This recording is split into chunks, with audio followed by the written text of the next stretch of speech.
Dimpakara.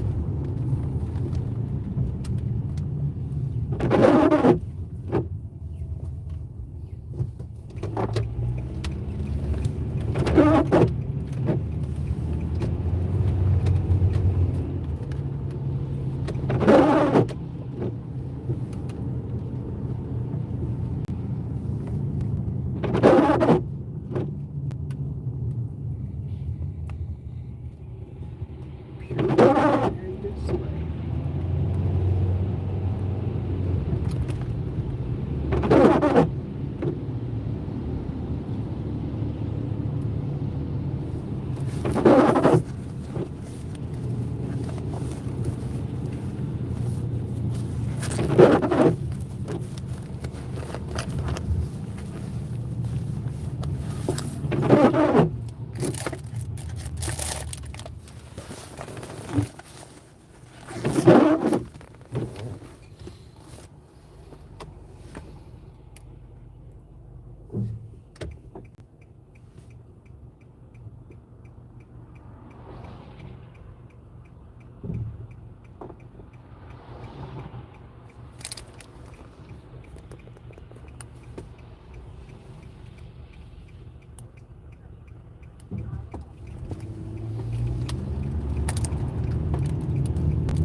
The number of Genghis rivers alone would be countless, but much more so the sands in them.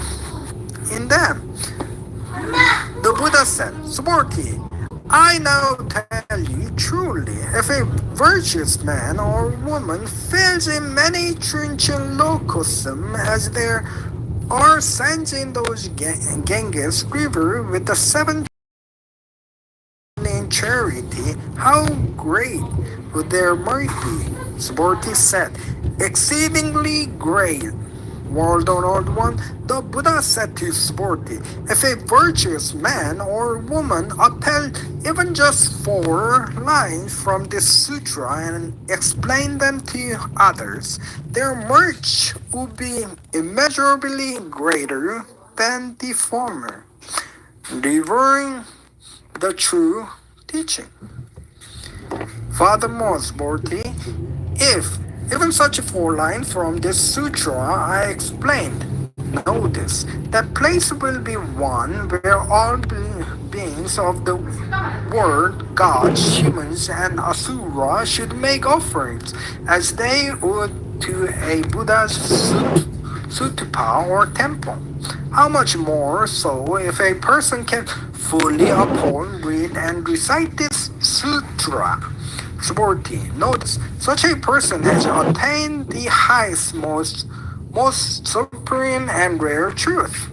Wherever the sutra is present, it is as if the Buddha is there, or as if a revered disciple of the Buddha is there, upholding it according to the Dharma. At that time, Subhuti said to the Buddha, World One, what should this sutra be called, and how should we uphold it? The Buddha said to Subhuti, this sutra is called Gumgang Panya Paramya Sutra, and you should uphold it as such. Why? Because the Gimgang Banya Paramil Gyang, perfection of wisdom, spoken of by the Tathagata, is not truly Gimgang Banya Paramil. It is merely called Gimgang Banya Paramil. Swarty, what do you think? Has the Tathagata spoken any truth? Swarty said to Buddha, Would honored one, world honored one, the Tathagata has not spoken anything. Swarty, what do you think? Are the countless particles of the dasa in the Chinchillocosm numerous? Swarty said, Very numerous, world honored one. The Buddha said, Swarty, the Tathagata says that all these dust particles are not truly dust, they are merely called dust. The Tathagata said that a word is not truly a word, but merely called a word. Sporty, what do you think? Can the Tathagata be seen through the 32 marks of great being? No, word on old one. The Tathagata cannot be seen through the marks of great being. Why? Because the 32 marks of the great being spoken of by the Tathagata are not truly marks. They are merely called marks. The Buddha said, Swarty, if a virtuous man or woman gave away as many lives as there are sands in Ganges River in charity, and the person upheld even more lines from the sutra and then explained them to others, the latter's merit would be far greater than the former. Tranquil cessation, free from all form. At that time, Swarty, upon hearing the words of the sutra, deeply realized its meaning, shed tears and wept sorrowfully. Then he spoke to the Buddha. Truly extraordinary, word honored one. What the Buddha expounds such a profoundly deep sutra. I, in all my past lives up to this moment, with the eye of wisdom I've cultivated, have never heard such a sutra before. World honored one, if a person hears sutra and gives rise to pure faith, then the realm of the true reality will manifest for them. It should be known that such person has surely attained the most extraordinary merits. World honored one, this realm of true reality is not a phenomenon or concept, and therefore the Tathagata has named it the realm of true reality. Yet, world honored one, for me to hear this sutra, believe it, understand it, and uphold it is not difficult. However, if in the future, 2,500 years from now, there are sentient beings who hear this sutra, believe it, understand it, and uphold it, those people will genuinely be the most extraordinary. Why is this so? Because the notion of self is not an absolute concept, nor are the notion of others, sentient beings, or longevity absolute concepts. Why? Because what is called Buddha is precisely that which has let go of all concepts entirely. The Buddha said to Swarty, so it is, so it is. If there is again a person who hears this sutra and is neither shocked, frightened, nor fearful, know this, such a person is truly extraordinary. Why is this so? Swarty? The supreme perfection, paramita, that the Tathagata speaks of is not the supreme perfection speaks of is not the perfection only called perfection of patience. Why is this so, Swarty? When in the past King Kali dismembered my body, at that time I had no notion of self, no notion of others, no notion of sentient beings, and no notion of longevity. When my limbs were severed joint by joint, if I had held notion of self, others, sentient beings, or longevity, I would surely have given rise to the anger and resentment. Sporty, I recall although also that in the past for 500 lifetimes I practiced as a sage of patience. Even then I have no notion of self, no notion of others, sentient beings, and no notion of longevity. Therefore, Sporty, a bodhisattva should let go of all concept and awaken the mind of unsurpassed, complete, perfect enlightenment. Anyaktara Samyak Sambodhi.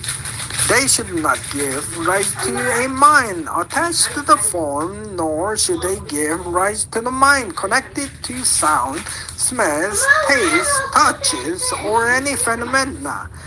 They should give rise to a mind that abides now nowhere. Even if there is abiding in the mind, it is not genuinely abiding. Thus, Tathagata says that a bodhisattva should give charity without being attached to forms. Sporty, a bodhisattva should provide in this way to benefit all sentient beings. Yet the Tathagata says that all concepts are not concepts, and all sentient beings are not sentient beings. Subordhi, the Tathagata speaks the truth, one who speaks reality, one who speaks what it is, one who does not speak falsehood, and one who do not say otherwise. Subordhi, the truth that the Tathagata has attained this Dharma is neither real nor unreal.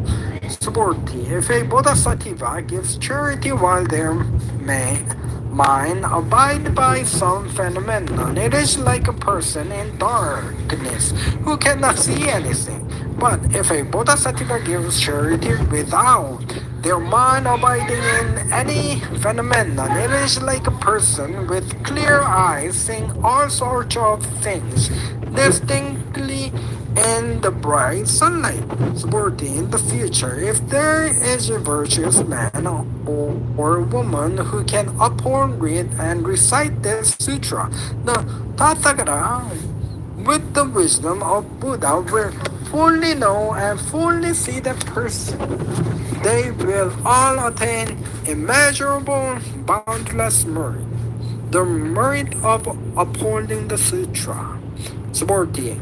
Suppose a virtuous man or woman in the morning gives away as many bodies as there are grains of sand in the Ganges River, then afternoon again gives away as many bodies as there are grains of sand in Ganges River, and in the evening once more gives away as many bodies as there are grains of sand in Ganges River, performing such acts of giving with their bodies of countless hundreds of thousands of millions of eons.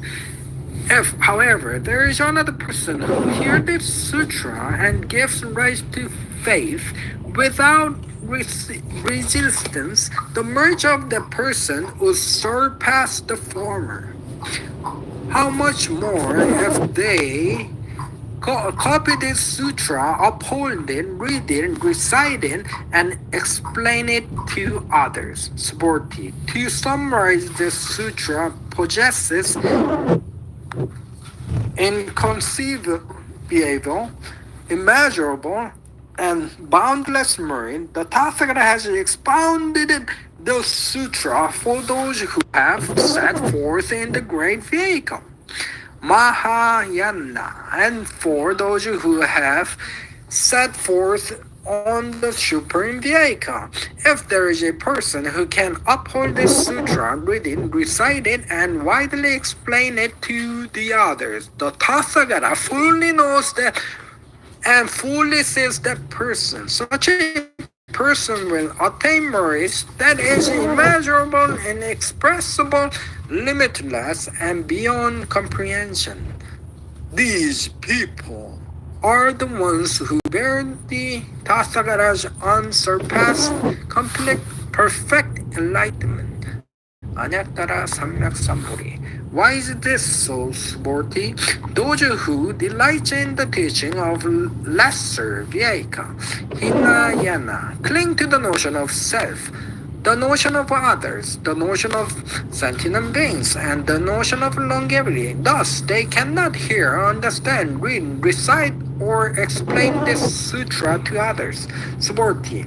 Wherever this sutra is present, is where all beings of world, gods, humans, and asura should make offerings. Know that place is equivalent to a sutu powers of reverence. All should pay homage, circumambulate it, and scatter various flowers and incense there, purifying and clarifying the storehouse of karma. Therefore, Svorti, if a virtuous man or woman upheld this sutra, read it and recite it, and as a result is despised or insulted by others, know that this person, due to the karmic offense of past lives, was destined to fall into an evil realm. However, by being despised by others in this present life, those past karmic offenses are extinguished and they will surely attain unsurpassed, complete, perfect enlightenment. Anattara Samyak Samburi. Moreover, suppose though there is yet another person who in the future, during the final age, can uphold this sutra, read it and recite it. In that case, the merits they gain will far exceed the merits I accrued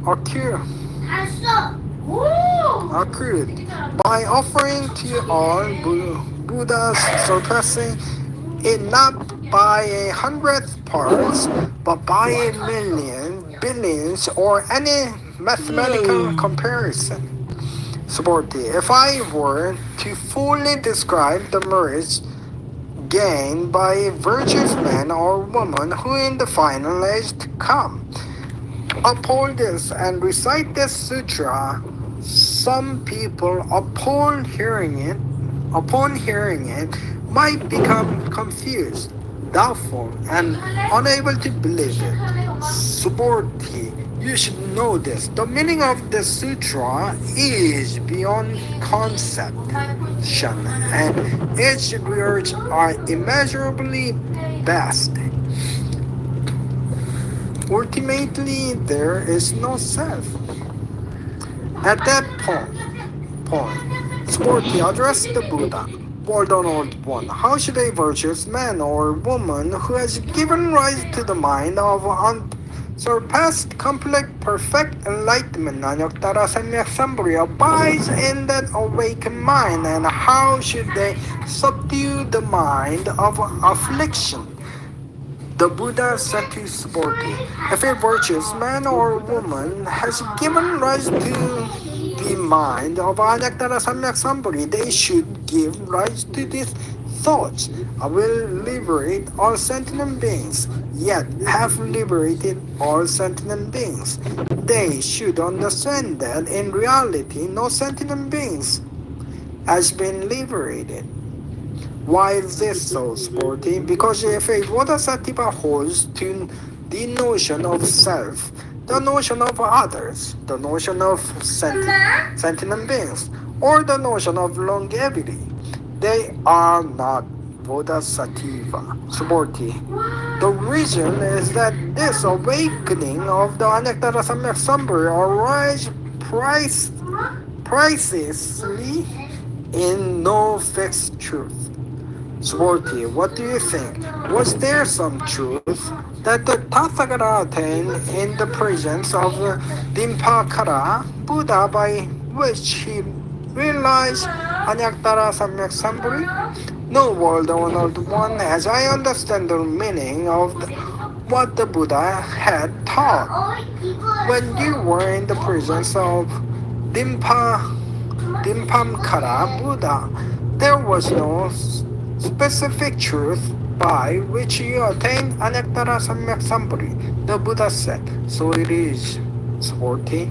Indeed, it is in the realm where there is no fixed truth in that the Tathagata attained Anektara Samyak Sambhuri Swarty. If there had been some fixed truth by which the Tathagata attained Anektara Samyak Sambhuri, then Dimpamkara Buddha would not have bestowed upon me the prediction, saying, in a future age, you will surely become a Buddha named Sakamuni.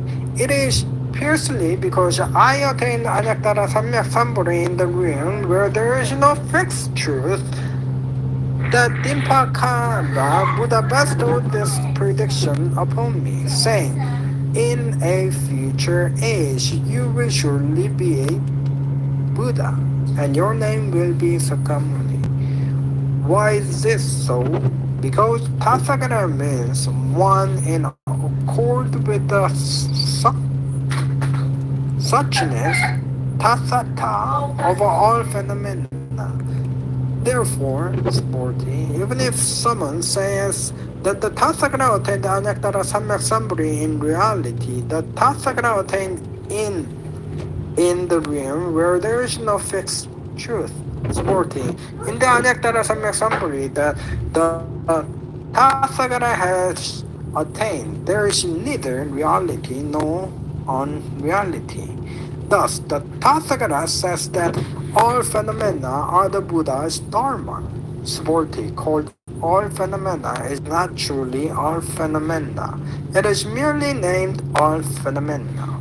Sporty, it is like a person's body being exceedingly large. Sporty said, World Honored One. When the Tathagata speaks of a person's body being exceedingly large, it is not truly a large body. It is merely called a large body. The Buddha says, so it is. Sporty, the Bodhisattva is the same.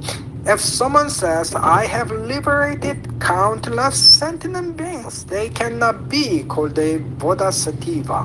Why is this so, Sporty? Because one who does not cling to any fixed truth in their mind is called a Bodhisattva. Therefore, the Tathagata says that in all phenomena there is no self, no others, no sentient beings, and no longevity. Sporty. If a Bodhisattva says, I will adorn a Buddha's land, they cannot be called a Bodhisattva. Why? Because the adornment of the Buddha land, as spoken by the Tathagata, is not truly adornment. It is merely called adornment. Sporty. If a Bodhisattva thoroughly penetrates the truth of non-self, the Tathagata will call the person a true Bodhisattva, a great being Mahasattva. See all as one. Sporty, what do you think? Does the Tathagata possess the physical eye? Yes, World Honored One, the Tathagata possesses the physical eye. Sporty, what do you think? Does the Tathagata possess the divine eye? Yes, World Honored One, the Tathagata possesses the divine eye. Sporty, what do you think? Does the Tathagata possess the wisdom eye? Yes, World Honored One, the Tathagata possesses the wisdom eye. Sporty, what do you think? Does the Tathagata possess the Dharma's eye? Yes, World Honored One, the Tathagata possesses the Dharma's eye. Sporty, what do you think? Does the Tathagata possesses Buddha's eye? Yes, World Honored One, the Tathagata possesses the Buddha's eye. Sporty, what do you think? Has the Tathagata spoken of countless grains of sand in the Ganges River? Yes, World Honored One, the Tathagata has spoken of the sands of the Ganges River. Ganges. Sporty, what do you think? If there are as many Buddha, world as grains of sand in Ganges River. Would you say those are numbers? Exceedingly numbers. Well done, old one. The Buddha said to Sporty, the Tathagata fully knows the minds of our sentient beings, and those numbers words. Why is this so? Because our minds that the Tathagata speaks of are not truly minds. They are merely called minds. The reason Buddha Sporty is that the minds of the past cannot be grasped. The minds of the present cannot be grasped, and the minds of the future cannot be grasped. Universally transform the realm of Dharma. Sporty, do not say this. The Tathagata thinks that there is a Dharma in truth that I spoken. Why? Because if someone says the Tathagata has spoken the Dharma of truth, it has become a slander against the Tathagata, for they do not understand the meaning of what I have said. Sporty, to speak of truth is to speak of the absence of truth. It is merely called speaking of truth. At that time, Sporty, whose name means bright wisdom, addressed the Buddha. Warned Honored One, in the future, will there be any sentient beings who, upon hearing these words of truth, can give rise to a mind of faith? Buddha said, Sporty, do not speak of sentient beings or not sentient beings. Why is this so, Sporty? What is called sentient beings is spoken by the Tathagata is as not sentient beings. It is merely named sentient beings. The Tathagata of the Dharma free from the form body. Sporty, what do you think? If a person were filled the Trinchen locusum 3,000 great thousand and words with the seven treasures and give them away widely in charity, would the merits gained by this person due to this cause be great? Yes, more than one, this person would gain exceedingly great merit due to this cause. The Buddha said to Sporty, if a merit were something truly substantive,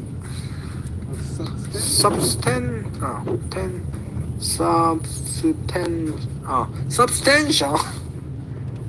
The Tathagata would not say that great merit is gained. It is purely because merit is inherently substantial that the Tathagata says that great merit is gained.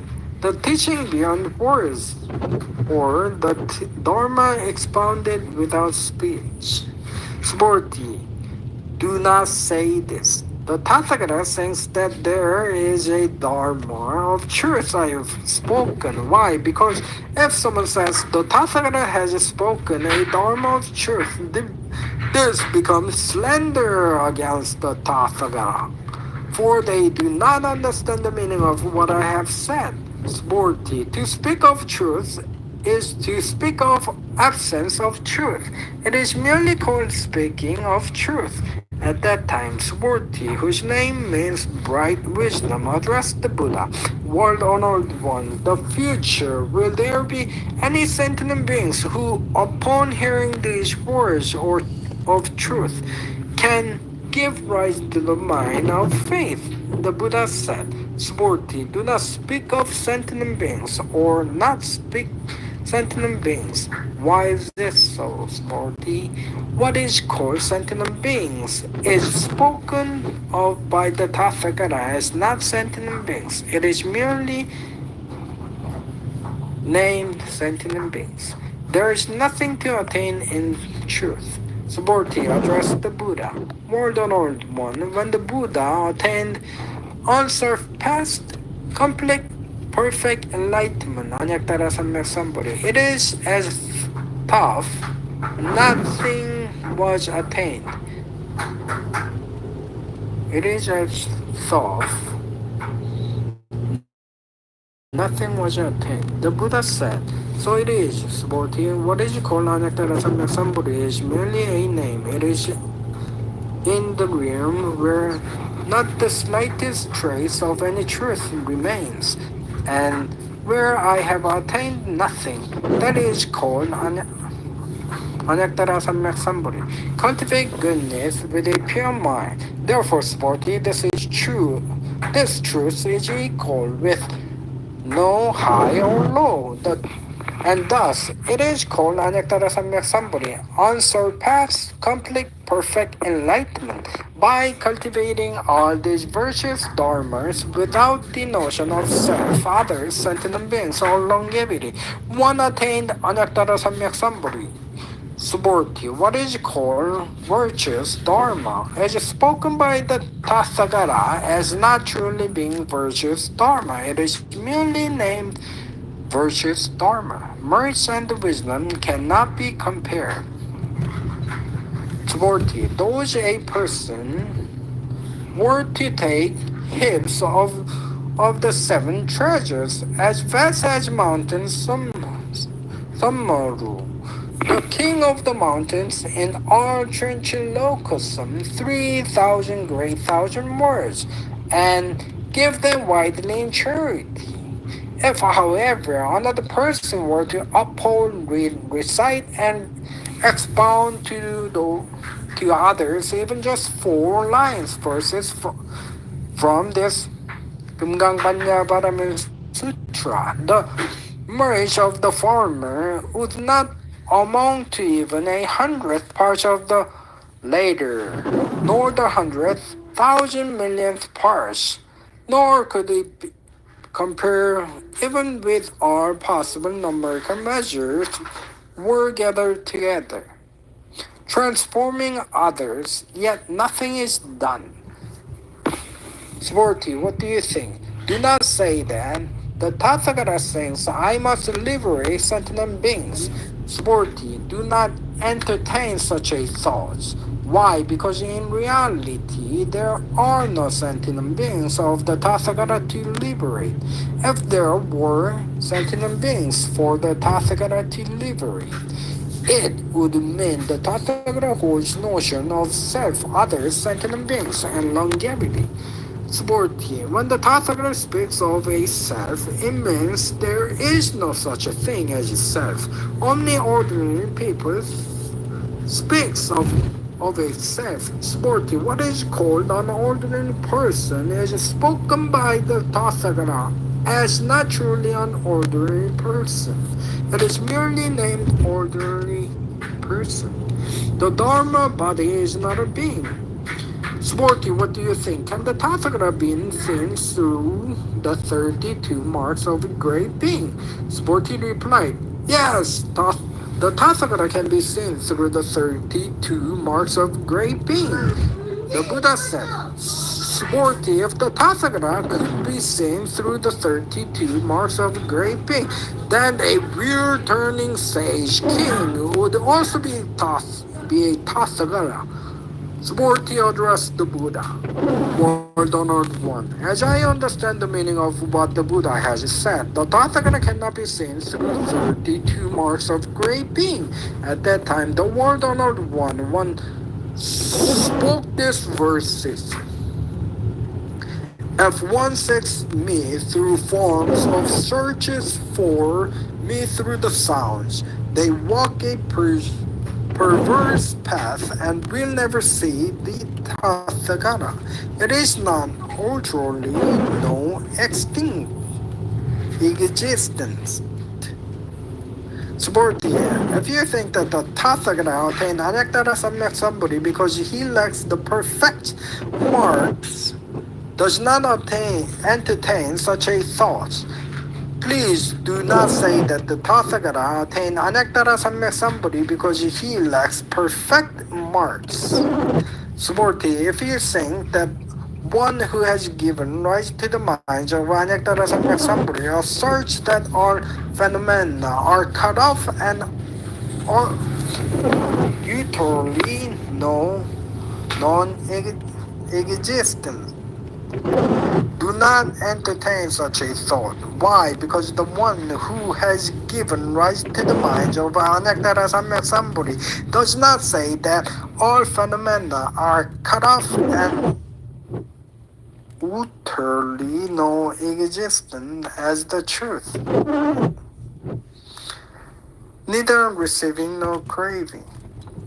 Supporting, if a bodhisattva were to give away the seven treasures, filling as many worlds as there are grains of sand in Ganges River, and if another person realized the truth of no self in all phenomena and attain enlightenment, the merge of this later Bodhisattva would surpass that of the former. Why, Sporty? Because all Bodhisattva do not receive merit. Sporty asked the Buddha, Word Honor One, how is it that Bodhisattva do not receive merit? The Buddha replied, Sporty, a Bodhisattva do not cling to the merit they have produced. Therefore, it is said that they do not receive merit. The dignity is profound. Sporty, if someone said the Tathagata comes, goes, sits, or lies down, the person does not understand the meaning of what I have said. Because why? Because the Tathagata neither comes from anywhere nor goes anywhere. Thus, he is called the Tathagata. Truth and phenomena are not two. Sporty, if a virtuous man or woman were to pulverize the trenchant low cosm into fine dust, what do you think? Would that fine dust be numbers? Extinguishingly numbers, well done, old one. Why? Because if that fine dust were a real, substantial entity, the Buddha would not have spoken of as fine dust. What is the reason? The fine dust spoken by the Buddha is not truly fine dust. It is merely called fine dust. Word on old one, the Trinchilocosm spoken of by the Tathagata is not truly a word. It is merely called a word. Why? Because if a word were real, substantial entirety, it would be an absolute singular form. Yet the absolute singular form spoken of by the Tathagata is not truly an absolute singular form. It is merely called a singular form. Supporting on absolute